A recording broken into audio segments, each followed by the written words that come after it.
Questions for Buzz?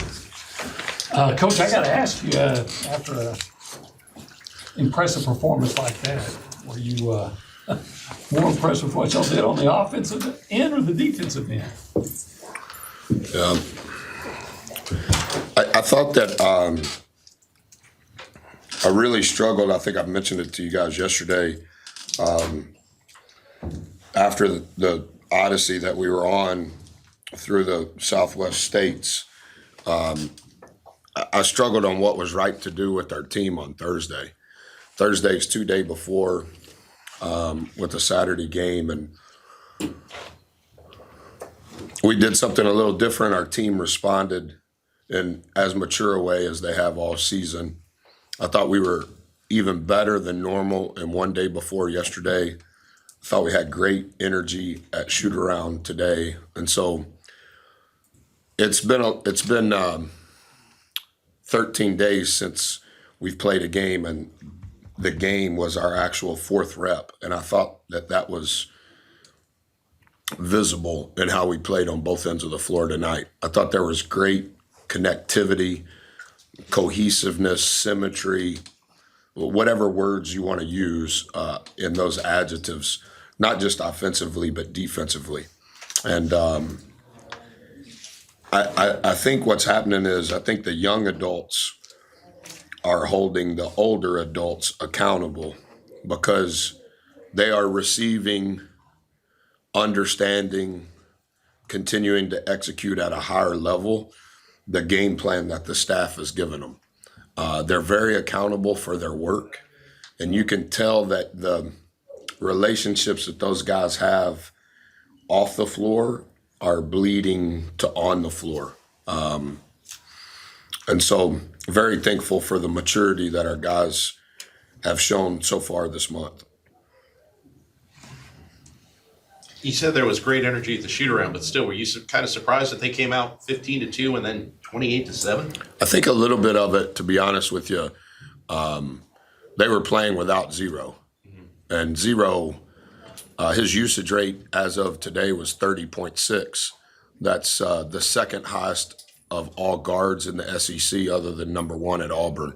So I would say that they were a little out of sorts. I do think that we were playing well, but it would be foolish to not say that Georgia is different without Zero. I think they were trying to figure out, were they going to still run the same stuff? Was 11 going to initiate it? Was 3 going to initiate it? I thought our zone press was very, very effective. And I think that the game plan we had in the half court, we did a really good job. But I think there was some unsettledness, maybe some of what we created, but also I think they were playing without. I mean, Zero's taken 103 more shots than anybody on their team. So they are different without him. How good was it there at the end of the game to get some guys minutes, especially Solo, who kind of seems to be working back into things? I thought Andy played so well when Solo was hurt. As I mentioned to you, I guess 2 times ago when I saw you, you could argue that at Auburn and versus Vanderbilt, that the job that Dre did and Andy did led to both of those wins. We miss Solo. We miss Mo. And I know nobody ever talks about Mo, and I understand that injuries are a part of it. But just like what happened tonight with Zero, we've been in such a good rhythm in how we practice and how we prepare. When you remove something, particularly something that you've been counting on, it changes the vibe. And I thought Andy was super. I thought Andy was super again tonight. And I've been talking to Solo at Arkansas. I wasn't planning on playing him. We went around the world before the game on a tour, and we had some foul trouble there in the first half. And I thought that our offensive rebounding was keeping us in the game at Arkansas. And I thought their offensive rebounding is why we were losing at Arkansas. So we played Solo as a perimeter player to give us some more pressure on the rim. So he played more possessions than I was planning on him playing. And I told him when we got back, Thursday was a different day than we've had here all season. And I told him yesterday, hey man, you need to be really sharp today because we need to get you back to where you were. Because when you join our team is different than when you left, even though you don't think so. And I thought that the minutes he played, along with the minutes that the others that typically don't play got, were very valuable for them, for our future.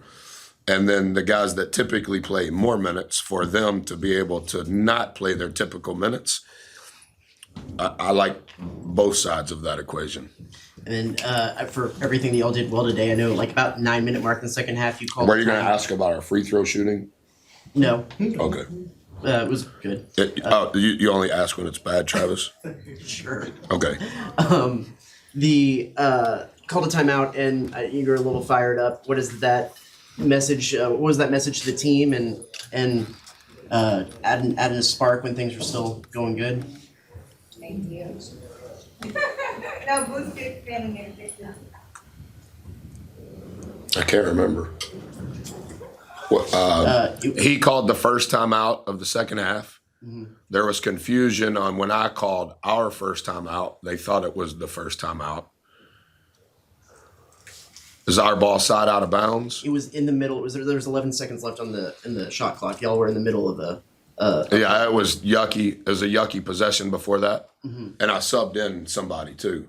I was trying to get somebody else in the game. Was that K? Yes. Yeah, it was K. Yeah. Yeah, and we should have scored. K turned it over when he threw it to Solo at the rim. Mm-hmm. That was a good play. I guess the question was just